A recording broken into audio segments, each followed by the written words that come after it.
बिस्मिल्लाहिर्रहमानिर्रहीम। जी तो फ्रेंड अस्सलाम वालेकुम, उम्मीद है खैरियत होंगे।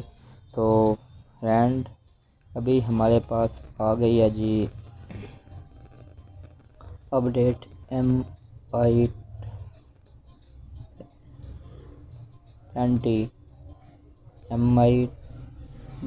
20 की हमारे पास फ्लैश फाइल आ गई है, यानी कि अपडेट फाइल आ गई। इसको हम करेंगे अपडेट, क्लिक किया, ये इसको भी हम अपडेट करना है। ये भी शुरू हो गया अपडेट, ये भी हमारे पास आई है जी अपडेट फाइल। इसको फिर हम एक बार क्लिक करते हैं, डाउनलोड हमें स्टार्ट कर देते हैं।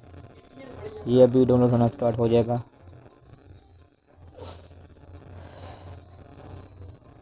ये फ्रेंड, तो इस तरह से आप अपने फ़ोन को अपडेट कर सकते हैं।